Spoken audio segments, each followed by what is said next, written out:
عبداللہ ابن عمر رضی اللہ تعالیٰ عنہ کی ایک بیوی تھی، وہ بڑی خوبصورت تھی، ان کو بڑی محبت تھی اس سے۔ حضرت عمر نے کہا بیٹا اس کو طلاق دے دو، یہ کتنا بڑا آزمائش ہے، کتنا بڑا امتحان ہے۔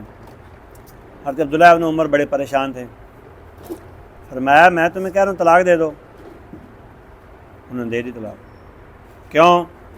والد کے حکم کے سامنے دم مارنا جائز نہیں ہے، اپنی مرضی کرنا جائز نہیں ہے، طلاق دے دی انہوں نے۔ اس کی حکمت کیا تھی وہ اللہ کو پتہ ہے۔ امام احمد بن حنبل کے پاس ایک بندہ آیا، انہوں نے کہا جی میرا بیٹا میرا کہا نہیں مانتا، میں کہتا ہوں اپنی بیوی کو طلاق دے دو، وہ نہیں طلاق دیتا، میں کیا کروں؟ آپ نے فرمایا، امام احمد بن حنبل نے، انہوں نے بلکہ حوالہ بھی دے دیا، یار جلدی بیٹھ جاؤ۔ اس بندے نے حوالہ بھی پیش کر دیا کہ عبداللہ ابن عمر کو تو حضرت عمر نے کہا تھا انہوں نے طلاق دے دی تھی، میرا بیٹا نہیں ایسے کر رہا۔ انہوں نے کہا نہ آپ عبداللہ ابن عمر ہیں، نہ آپ کا باپ عمر بن خطاب ہے۔ حالات کا جائزہ لیں گے، بات سمجھیں گے، دیکھیں گے شریعت کس کے حق میں فیصلہ کرتی ہے، یہ مسئلہ ہے۔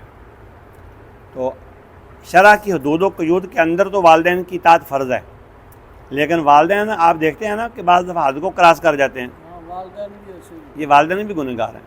مثلا آپ دیکھتے ہیں کہ آپ کی بیوی جو ہے، آپ کی والدہ کہتی ہے مجھے مالش نہیں کرتی، مجھے کھانا نہیں بنا کے دیتی، میرے کپڑے نہیں دھوتی، ہے تو اخلاقاً اچھی بات کہ اگر ان کے ساتھ خدمت تعاون کرے تو، لیکن وہ تھک گئی ہے، بیمار ہے، طبیعت خراب ہے، ماں کہتی ہے دفع ہونی، ایڈی بد اخلاق ہے، سارا دن بیمار رہی، پٹا بنی رکھ دی، کام کر دی نہیں دی، میں آج آ جاندے نا میرا بیٹا، میں انہوں کہنا دفع کر دے۔ بات یہ ہے کہ وہ بھی عورت ذات ہے، اس نے اپنے بچوں کو بھی سنبھالنا ہے، تو خدمت پیار محبت سے لے لو، پیار محبت بھی نہیں کرنا، گالی مندہ کرنا ہے اور ڈنڈے کی طرح گدھے کی طرح اس کو استعمال کرنا ہے، جائز نہیں ہے۔ ہاں جی، ویسے بھی